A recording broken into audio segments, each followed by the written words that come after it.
Okay, yeah, cool. Welcome to Don't Tap the Table. I'm Gabriel. I'm Luke. And I'm Ped. Didn't know that name had stuck, but here we are. It's the only thing that's kind of stayed constant over the past however many weeks it's been now. Yeah, especially when I'm back again. Not really constant, is it? Yeah, but you're like Dan, but cooler. Is that going to go down well? But he's not here to defend himself right now. He's off He having a won't listen to this. No one will. Great.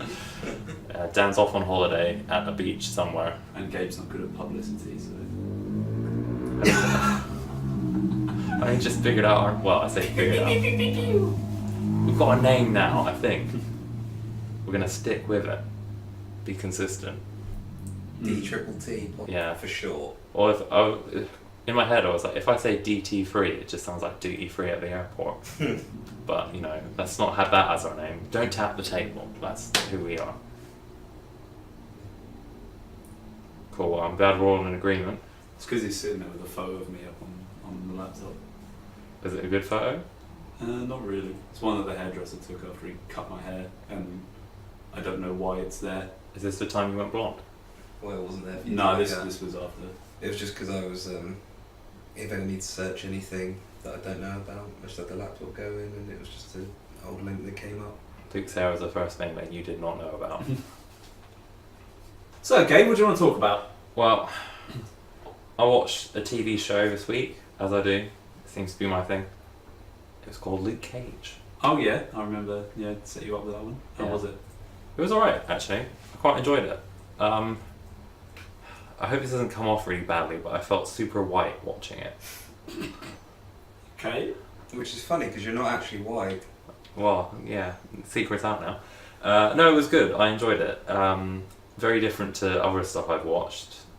Not just because it's in Harlem. But yeah, it stars Luke Cage, who's played by Mike Coulter. Give you a rundown. Yeah, Mike Coulter, who's played the role in a few other shows. He's a guy who sweeps hair up at a barber's when we first meet him. Playing it cool, keeping low profile. Also seems to get real mad very, very quickly. Yeah. Bunch of the guys, they're chatting stuff. And then he goes and does a second shift, so I guess Luke Cage has got high rent or poor wages. Got to earn that pay. He's got to earn down money. And he's a dish scrubber in a local fancy pants jazz club, which apparently used to be rubbish, but isn't now because of the sneaky dude. I say sneaky dude because the guy looks like a snake. Who's the sneaky guy?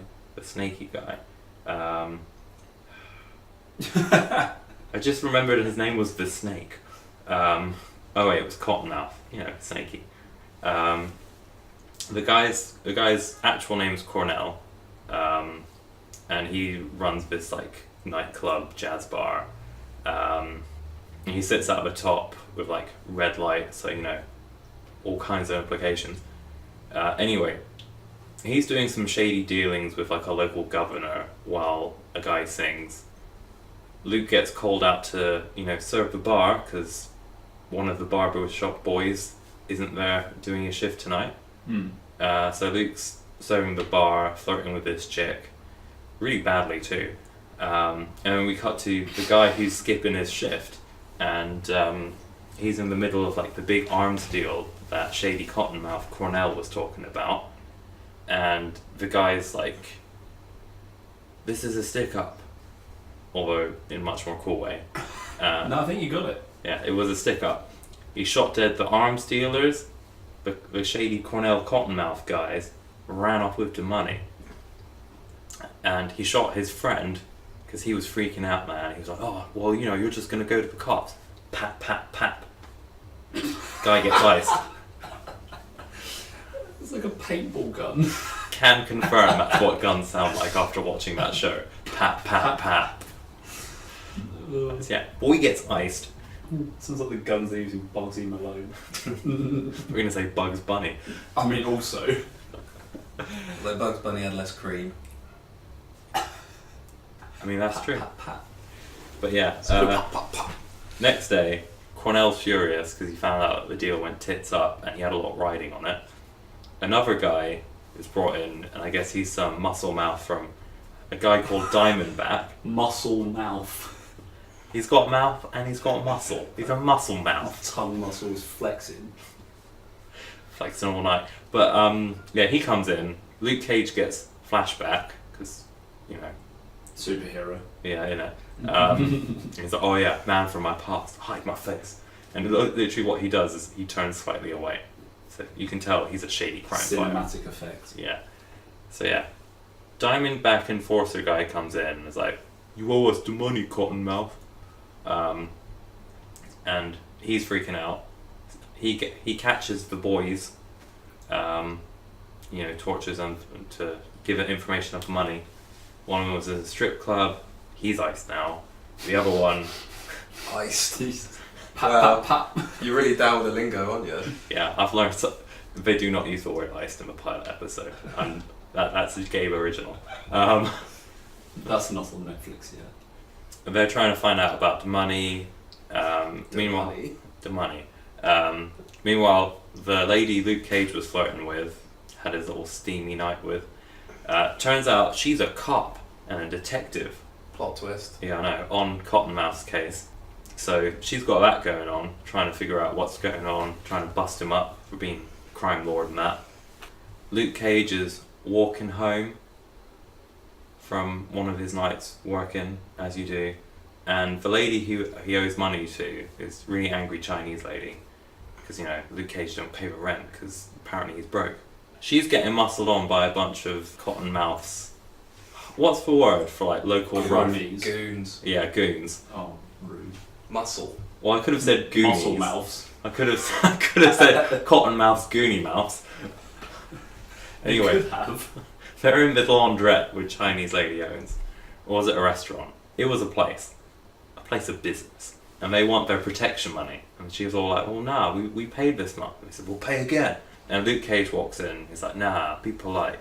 Does he become Luke Cage in this moment? Well, he kind of shows that he's Luke Cage in this moment. I think the whole gist of the thing was, he knows who he is.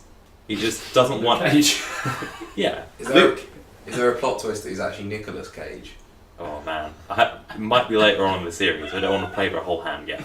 Yeah, he goes in, gets their attention. They try and rough him up, and that's when we, the viewers, see Luke Cage's reason for being a low profile, other than superhero flashbacks, is man's indestructible. Wait, actually? Yeah, like they shoot him, and he just holds the bullet, and it's all crumpled up in his hand. Is he vulnerable to kryptonite? I don't know yet. But yeah, his whole thing is like, you can whack him, you can try and stab him, nothing gets through. So no origin story, just I'm hard. Not yet. I think there's hints through the superhero flashbacks we might get origin story. But yeah, he's tough. He sorts them out, the local muscle, and it's like, yeah, I'm gonna go do some Luke Cagey stuff, and that's where the episode ends. Oh yeah, one thing I did forget.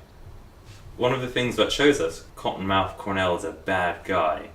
Kill someone. Pat, pat, pat. Not pat, but he does kill someone. Alright, knife. No, worse than that. Oh. Bare knuckles. So yeah, one of the boys who stole the money he gets and takes up to his office. I think it was the boy who skipped work and then came back the next day trying to act like nothing was wrong. The boy who lived.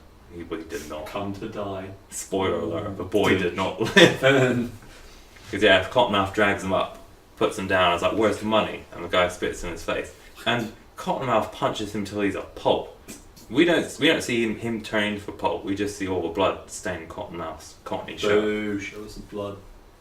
I mean, we saw the blood, Damn it. we didn't see the Boo, pulp. show us the pulp. The pulp fiction. Oh.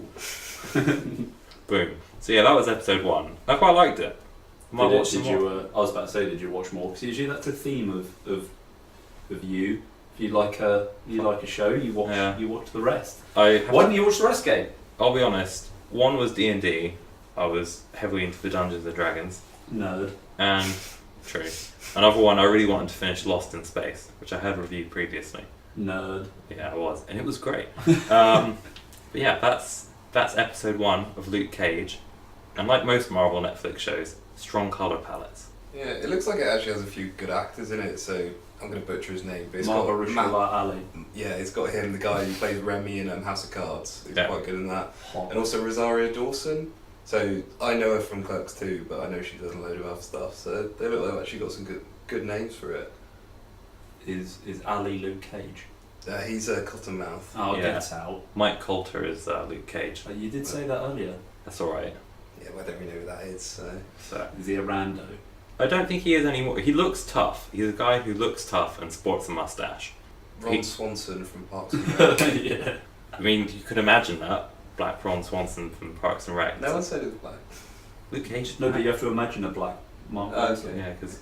Mark Ronson. Yeah, the good singer.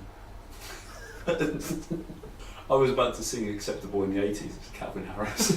Close. that song was acceptable at the time. Pat, pat, pat. Let me just make a door closing sound as I leave. So drop the mic, but you probably get upset. So pilot rating of the week. Yeah. Don't crash the plane. Don't crash the plane. I want to give it 7.5 out of 10. Strong, I but feel like we need to keep track of these because I'm not sure I where that lies in relation to everything else. We'll need to keep watch, but yeah, I'd say 7.5. I'm not going to bump it up further because I didn't end up watching more. So clearly I can't have been that hooked. But you said you were going to. Yeah, I don't think you should hold it against the show that you couldn't be bothered. Nerd. Pat, pat, pat. 7.5 still stands. Pat, pat, pat. Luke Cage. You need to get an Excel spreadsheet so we can talking about Excel. Let's not talk about Excel. All right. What am I going to review next week? Pen is the man with the laptop. Find your Netflix original series, and I'll watch the first hour. Hour. I'll watch the first 60 minutes, and let you know how it goes. Do you only do like English-based ones, or No. Oh no, we gave him Marseille where it was all French, and he had to watch with subtitles. I quite like the 3%. But I've been trying to give him good ones recently. Is 3% the Brazilian one? Yeah. Oh yeah, because that's what I was going to recommend. Because people at work keep watching that. Now we had you watch that. You like that one, didn't you? Yeah, I watched a few episodes of that So one. what have you seen? Because obviously I missed a few episodes. The first one I think was Marseille. I didn't like that. 3% was the next one, which is job centres in the future and space. Then I watched. Was it Lost in Space after that? Mm-hmm. That was also really good. You've also seen some of these on your own time. Like, I'm pretty sure you've seen Stranger Things. Oh yeah. You've seen Narcos on your own time. I've not seen Watch Narcos. There you go. Yeah, that'll do. All right, next week Narcos. Probably better than me suggesting The Crown. Watch Narcos. Narco. Okay, Polo. should we throw it to Gabe with that or Daredevil? Daredevil. Yeah, I want to lean a bit more towards Narcos. Okay. Mix it up because I've seen a Marvel thing. Let's see something else. Yeah, but Infinity War. True. Don't talk about. We're not talking about Infinity War this week. That's why Daredevil's not as relevant. Although it will be on my list. So yeah, Luke Cage was fun. Harlem. Yeah, Harlem. Did they shake? I think a few guys got shook. Pat, pat, pat. Yeah. Shortly before the Paps. Yeah, but one guy felt shook before he got beaten to a pulp. Yeah, the paparazzi can be lethal. Dangerous times. All Flash. And all Fury. That's a different show. Oh. Seen that one? Have you? No. Oh, Luke, don't lie. Pat, pat, pat. My mum watches it. That probably says a lot about the quality of it. Did you know Gabe wanted to talk about magic this week? I did. No. Yeah. Not the Gathering. And but not even the magic tricks he tries for girls. The stare that Gabe gave me after that, like, what? Do I, Luke? Do I? Yeah, I hear you wanted to talk about magic in shows and in films. Is that right? Yeah. Something like that. It's your topic. Go. yeah. So, like, Dan's been all on a high about space in the last few episodes, and I know he quite likes fantasy as well. I do. And magic's quite a big thing in fantasy, and sometimes it works and really helps drive the plot forward, and sometimes it really doesn't. It appears in all kinds of different ways, and I'm wondering, how do you do magic right when you tell a story and use it in a story? Because obviously, in a video game it would be different to in a film or in a book. But like as a general thing, Well, a video game is a means to an end anyway, isn't it? It's like, here's an ability you have to kill things, and you can do awesome and cool shit. The problems that books and films will have is that it's so easy to just rely on it as an explanation for everything, and then everything falls apart. The get out of jail card. Yeah. Films have less time to tell it, TV shows have a bit more, and games obviously have the mechanic side. I think if you're going to use it in a way to explain something, it needs to be not immediately in the moment. So if you look at the way Lord of the Rings is done, a lot of the magic isn't really occurring at the time the books and the films are set. It's more that you have a magical world that was previously there, so you get into the world, and by the time you're there, elves exist and dwarves exist, and you know that they're just there. So a few 100,000 years ago or so, they would have been magic occurring, but they've got a point where it's kind of dying off, and you're getting into the third age where it's not as important. So I think if you just use it as a way of setting like a magical background, but don't make it the key to the story, that's quite a good way of doing it, because then you don't get into what Luke's talking about, where you're relying on it to make the plot work. This is the exact problem I have with D&D though. Being a game and a story at the same time is that it is a means to an end, so you guys need it to get through certain things, or to solve certain things, or to kill things. Yeah.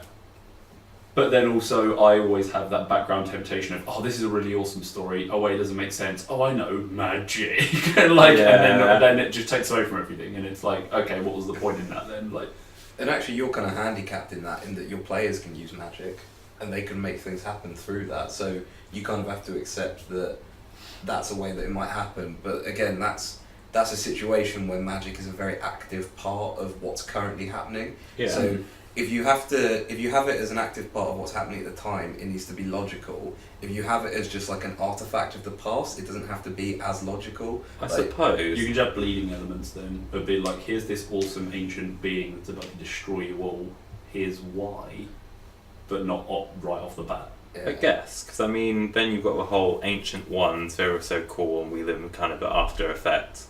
I mean, when you were saying about, just cause magic drives the plot, it makes me think of Bright. Don't know if either of you saw that. This is the Will Smith with the orcs in the Orky PD. Yeah, Will Smith's. Pa, pa, pa. Oh no, it's not racism, it's orcs instead. Will Smith's black. There are more races than just black. I know, but it's like that's like the standard one. Isn't it? That's the standard stigma. But like there is comparisons to like Lord of the Rings where they say like, oh, you all the goblins and orcs are just meant to like represent black people. No, so, my issue with the magic in Bright was where I jumped to that conclusion. It was used as kind of it's a plot device. You get forward because they can use magic at this one moment, as you say, Ped. It's kind of a crutch.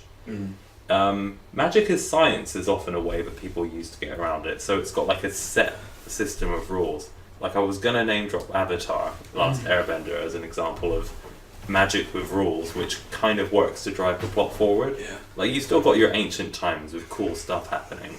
But you've still got lots of cool stuff happening now, but there's limits which the audience get. So like, I can't just solve everything by just going, I'm going to do a cool martial arts move and then throw up a mountain to get in the way of what my problem is. So the magic is science is a really interesting idea that I'll probably upset a lot of people by saying this. Is if you look at science fiction and you look at fantasy, often there's not necessarily a lot of differences. They're just using different explanations for what's occurring. So fantasy relies on magic, which is kind of its own explanation. Yeah. But if you look at science fiction, theoretically it's based in reality but taken to the future. But because we haven't experienced that future yet, you could easily say that it's magic because you're coming up with an explanation but you don't know if that's true. So give it 5 minutes and talk about George R.R. Martin. Oh, don't worry. I was thinking about George R.R. Martin as he said it. I was going to, but I actually was then going to not do it because I knew you'd come out with that kind of thing. Subverted expectations, 2K18. Exactly, yeah. But that's actually, and where it becomes blurred lines between whether something's fantasy or science fiction is often because you're using the same device to tell a story. And I think that's where you look at magic being successful, is that the magic shouldn't necessarily be the point of the whole story. It should just be a way of telling your story. And I think that's why you end up, like with Game of Thrones, with Lord of the Rings, you end up with a lot of stories where you're not necessarily at the peak of civilization, you're often at a weaker point of civilization, so essentially like a Dark Ages kind of situation, and it means that they can just say, oh well, how were we able to do things in the past? That was magic. And it's actually has like parallels in the real world, where if you look at the Dark Ages, if you were able to do something scientific, you could be accused of being a witch. True And that. it's quite funny that you get that through a lot of stories, because it means then they don't have to explain the magic, they can just have things that exist. And it was doable back then. Science is magic and magic is science. Acceptable in the 80s. I think that's a pretty good explanation. You're upset it was that quick. I was hoping we take longer to get there. Well, we can definitely dive deep into it. Yeah. I did want to say one thing before we did, just reeling back to the D&D. Because Ooh, this fishing line. This past Sunday, I think, was a really good example of how you switched it around. Because to kind of give context for the audience, when I got into Luke's campaign, I gave my character a backstory with something which in the game wasn't a mechanical thing you could do. So my character couldn't say the G sound. I was like, oh yeah, it was because of a bunch of magicians that happened. And that's kind of pretty much all I gave to him. Mm-hmm. And we got to the point where he basically gave the explanation of how it worked and why it would happen. Or at least the motive behind the people that took the sound from you. And you give him that opportunity by saying, partly by making that part of your story, but also by making it vague. So these were magicians. Like most things when you're creating a character, if you're putting it into your backstory, you kind of expect it to have ramifications later on. Yeah. You wouldn't just expect it to have only affected your life up until the point you had the adventure. Yeah. Well, it's a big part of the character's life, so you'd like to believe that they would go out looking for resolution to it anyway. Yeah. Even if that's not through a campaign I make, that could be something where you're like, I kind of want to see an end to this. So. Yeah. Yeah, and people make that in how they create their character, because often they'll leave unresolved things. So you could easily make a character where you said, oh, well, for a while I couldn't speak the letter G, but then actually it got fixed and I'm fine now. Yeah. But where's the fun in that? But it was also the fact that I don't know, I think I could write a story for that. I think what I liked was you managed to weave something which, even when I made it as a thing, I was like, how is this going to make sense in the world of kind of the magic system it's got? And as you said, cool stuff, magic, but also it has to kind of conform to what the players can do. But I also worked it in with existing mechanics. Yes. Like power words and not being able to see certain creatures' names. Did I say that right? Not being able to say certain creatures' names is like part of the game in terms of like these power words are so powerful, and like if you said this like undead lord's name, like it would just bring chaos to the world and stuff like that. And it's like, okay, there's two things right there already involving letters, phonemes, whatever, and then you just link it somehow and then make it work. Like, and even just the concept of a spoken spell. So the idea that if you're going to cast a spell in game, you can either use your hands, you can say it, or a combination, and that kind of gave you the bounds within you could work. So you said the situation was that the magicians felt that if they took people's words and then created spells from those words, they might be more powerful. And that's essentially just taken... You create a more guttural sound. Yeah, it's essentially just taking a real life mechanic there and thinking, how can I make that into a story? I wonder how often that happens as well. Like maybe the people behind Avatar were like, we love Kung Fu and we love the traditional 4 elements, and then they ran away with it and kind of worked the two together. Yeah, pretty much. And you just kind of make it make sense. And that's something that's come from their culture as well. So you look at Japanese culture and Chinese, there's a lot of... Big Earth, Wind and Fire fans. Yeah, they love it. It's always September. They look a lot into the elements, they have a lot of appreciation of nature, so it's essentially taking what you have in the real world and making that into a story. And that's what makes it relatable. So to go back to Lord of the Rings and that, there's a lot of real world effects seen in that, just then added with magic. Yeah, and the magic isn't always a get out of jail free card. How did you find that reveal? That's why your phoneme was used, or how it's being used, or the potential there. I was shocked I can tell by your face in the moment it was shocking. it was something I did not expect, and I think... And the casual drop of it as well. I didn't do it a big thing. It was just like, oh hey, this is interesting, let's talk about it. Okay, yeah, this is cool, this is what happened. You were just like, wait, what? Yeah. It was, again, a wonderful moment of subverting expectations, and sometimes you expect like a mystic atmosphere to surround this magical thing or this big milestone. And yeah, there's a really good moment where we're like, nah, the real gut punch is it's not a big deal. For this guy, the guy that, or one of the people that took the letter from you, Yeah. just to him it was just normal, and you're like, fuck you. I couldn't say guff for like 25 years. I was a member of the city guard. You remember member of a city guard, like We're chasing dragons. like even the way that you sold it to me originally was like the people of the town were already upset about it. Like it's had such an adverse effect on so many people. So I was like, how do I translate that into like a way that would really resonate with you? Is take all of that away. To the people that took it from you, it meant nothing. That really adds to the realism, Yeah. because if we feel as though we are the main characters of this story, but if you don't have a massive effect on someone's life, it makes you feel insignificant, Yeah. which is really good, because then you say, oh, maybe I'm not the most important thing in this world, or I'm not the biggest effect. The character realizes they're not the only hero / main character. Yeah, I always believe in like twists like that, just to as subtle as they can be, or as big as they can be, just because I think it's interesting just to see how someone reacts with that. And it was just your face in the moment, like this guy doesn't give a shit about what he did, and I've spent the last 25 years mulling over this. Yeah. All of the people you've affected, nah mate, stuff you. Despite the fact that I kind of saw it coming, I felt that a big moment was coming by how you set it up. I still gasped a bit, and I still thought, oh no, he's found that out, because I just wanted to see your reaction and how that was affecting you and how you were going to deal with it. Oh, it felt strong. Because there's a big chance you just pull out a sword and try and cut his head off. That was part of me, was like I semi-expect that reaction. But I think there's a little part, like obviously the build-up with Havel's death prior to that, and this guy brought him back, so there's a bit of a loyalty there, and then also it's kind of like you've seen this guy be quiet, strong, so it's like, could we actually take him out? Yeah. So there's like an element of a lot of things there where it's like, I think I played the part of made your character feel insignificant in that moment. Yeah. Like, oh, definitely. And then you're kind of like, this is 25 years of my life you've ruined, and so many other people's lives you've ruined, and you just don't care. Yeah. And it's that moment of D&D can tell an incredible story. And again, it wasn't like you could have replaced the magic with say they might have stolen a family heirloom, or they might have like say cut off someone's like leg or something like that.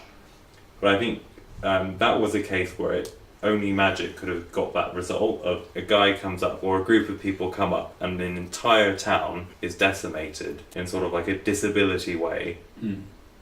Well, And it was so insignificant for them. I don't necessarily think it's true that only magic could do that. So, for instance, you could have a traumatic event where you were hit on the head or something like that, and that caused it. For an entire town. Well, one by one, the ogre. well, it wouldn't necessarily be exactly Whack-a-mole. the same as the G sound, but say you cut a toe off of everyone there, or something like that, in some kind of genocidal act. So there are ways to do it that aren't related to magic. Well, when your player says to you, magicians stole a phone from everyone, Yeah. I kind of had to run with magic. Yeah, exactly. What I mean is kind of telling a different story without a magic system. Yeah. Like, could you have gotten And a similar I setup? think you can get the same effect, Body but parts.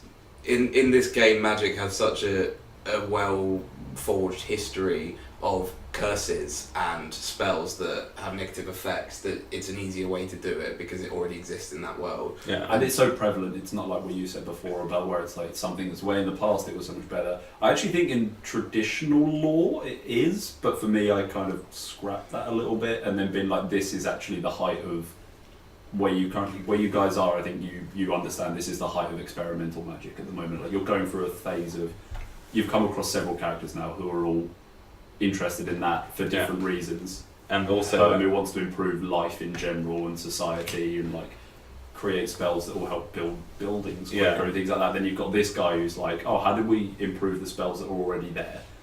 And so you've got it's kind of the period before, even the period before the height when they're like, oh, I don't know how to do this yet.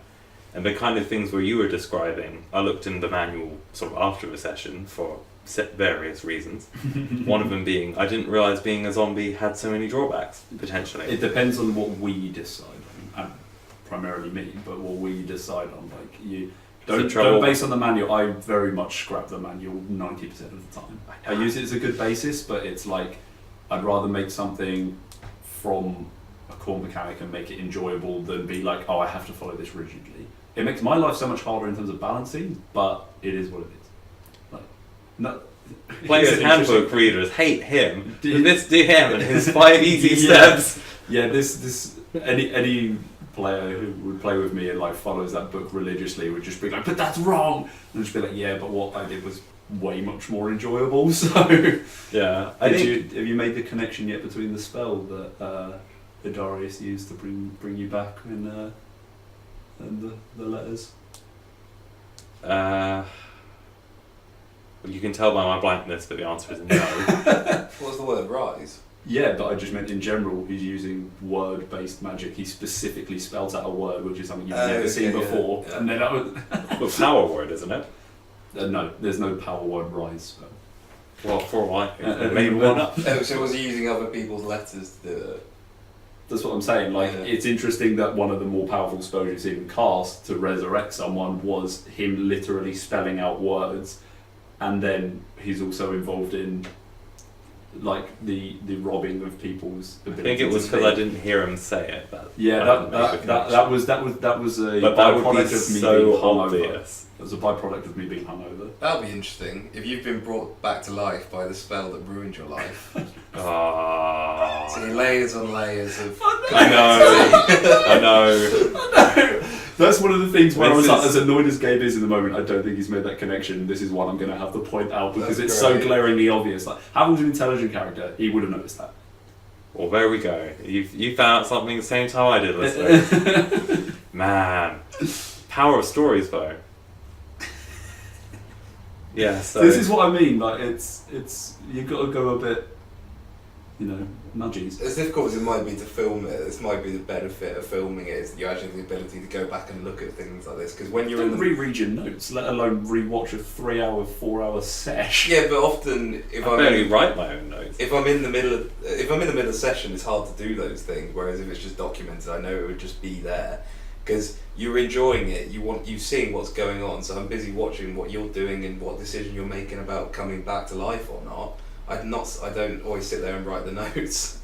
Realistically, though, if say our sessions were recorded, because they would be about 6-7 hours long, would you actually sit back and watch them? For some, yeah, not all. I'll be honest, not all. But if I felt there was some really important stuff, I probably would. And also, if I felt like there were things that I may have missed or not picked up on, I'd go back and watch it. I wouldn't necessarily be inclined to watch all of it. Like, I probably wouldn't watch. You just skip to parts. I probably wouldn't watch combat.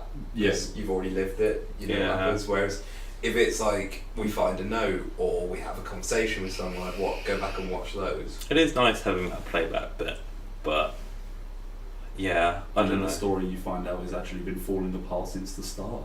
It's just because you guys can't remember it that it's still succeeding. Nah, I think we've been falling apart since the start. You certainly, seeing as you die every week. I really do. Good stuff. Yeah, but going back to magic systems before we get too far in a self-indulgent D&D chat. Pat.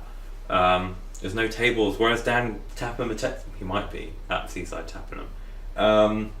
But yeah, just trying to think of other stories or other mediums outside of like D&D and Lord of the Rings and Avatar really that use magic. Ones that do it right and ones that do it wrong, so to speak. Harry Potter. Yeah. How do you feel about the magic system in Harry Potter? Well, it's about the magic, so it has a different idea to Lord of the Rings and that, in that you essentially go through the journey of Harry learning what he's learning about the world. So actually at the beginning, and gaining power. So that's quite a good way of introducing people to it, is that you're looking through the eyes of essentially the naive boy who doesn't know about any of it. Yeah. So it can be made into whatever the writer wants. The ultimate POV. Yeah. And then you can go like crazier and crazier as it goes on, because he's getting stronger, so he's becoming exposed to stronger things, weirder things. And because it has that natural development, you feel like it's earned as well, because he has to go through trials and tribulations to get that power. Yeah. I think if you went into a situation where you're in the middle of the wizard war and Voldemort's like having a huge battle with someone else, it might feel a bit unearned because you think, well, how are they able to do that? Yeah. What, they can kill people with this? And it takes you a bit more time to work it out. Whereas if you go through the journey with him, the reader / watcher doesn't feel out of the loop as much. You feel like you're really involved in that process. You say that. I watched Doctor Strange and I remember watching that thinking, what is going on? And he went through the whole, you're meant to be training this. Yes, it was one film, but still I was a bit like, what the... I think it was also the thing of, like, Doctor Strange, his whole, I'm going to say superpower, because it is a superpower. He looks at something once, and not only does he remember it, but he understands it. So he learned magic at a rate that no one can keep up with.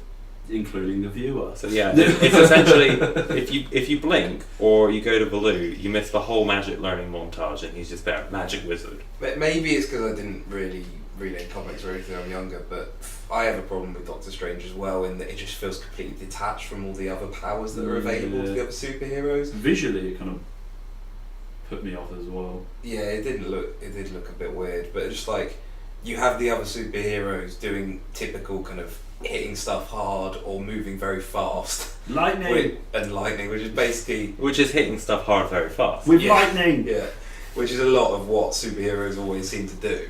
And then he's here kind of shifting dimensions and making portals and things like that, and it felt very detached. And the fact that you call it magic almost feels like it's something different, because you wouldn't call any of the other superhero powers magic. Yeah. You really are the worst brother. Yeah.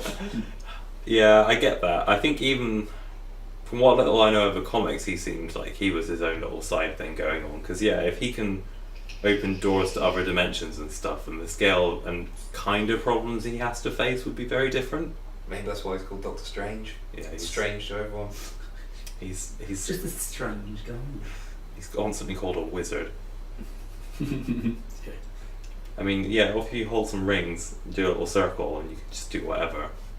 I suppose that is, and again, that's kind of a system of magic which we don't get as a viewer. Yeah. Like in Harry Potter, he basically had to learn Latin. It's classic, like magic, isn't it? Wand, owls, cats. Like it's very. Robes. They have modernised it a bit, but it's very classic. This is what people envisioned when they thought of magic. Like people wearing pointed hats and.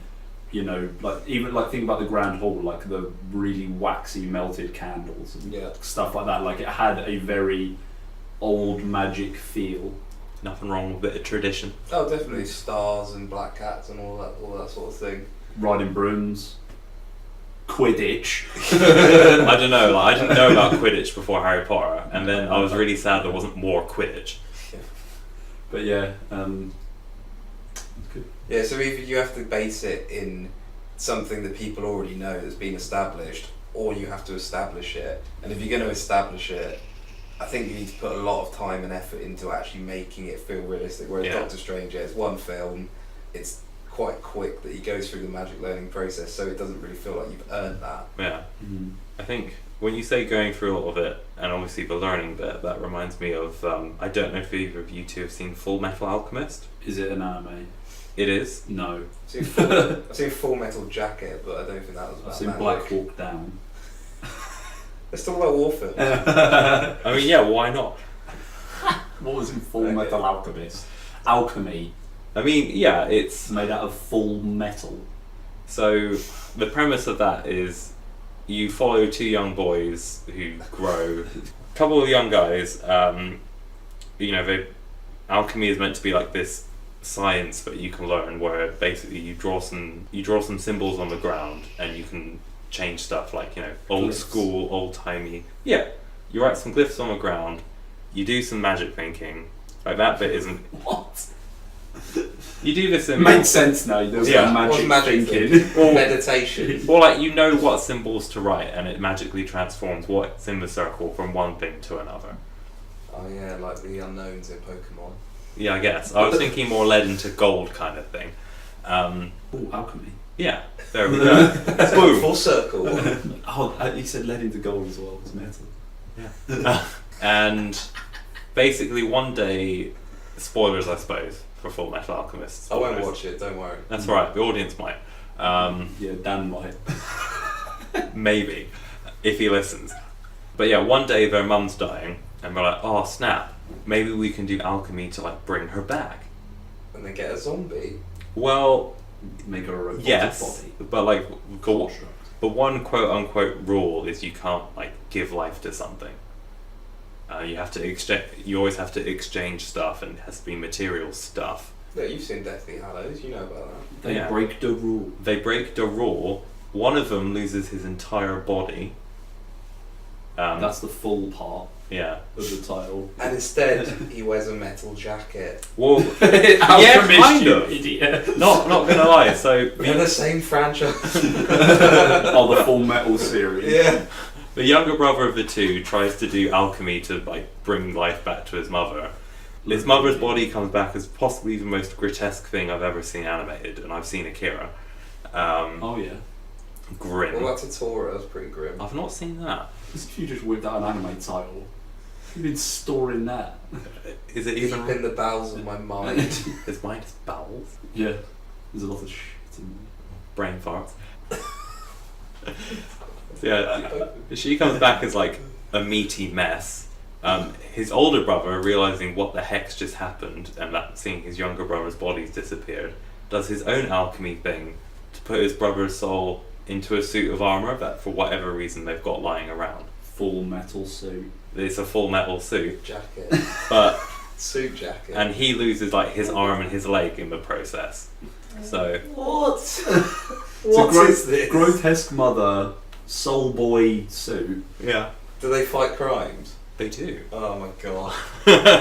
So yeah, that's the kind of their origin, so to speak. Isn't it just Iron Man at this point? And then you follow them as they learn more about alchemy, uncover a bajillion and one different conspiracies, and they grow as people. And shout objection at people. You can't grow as a Different person if you're series. around metal. Their Yeah. personality grows. I don't know, Terminator grows throughout those films, doesn't he? Yeah. It's just Arnie doing weights. It's a good series because it sets the rules very early on, and then You can do what you want. yeah, pretty much. I watched Black Hawk Down. Yeah, it's a good film. That set the rules pretty early on, and they So- do what they want. I've forgotten why this conversation came up. Magic. We were talking about magic. Rules. I So mean, it's you a different can. kind of magic. So, Yeah. It's a kind of magic. but from what you said at the beginning, isn't the point that it's not actually magic, they're doing science? Yeah, I suppose, But but glyph writing and switching up materials is like, you know, It- that is Yeah. magical. it's yeah. You call it sci-fi if you really want. Hey, it's not lame, it's magical. It's the opening line. Well, yeah, next week I'll be watching Narcos. Luke will no longer be choking on the drawstring of his hoodie.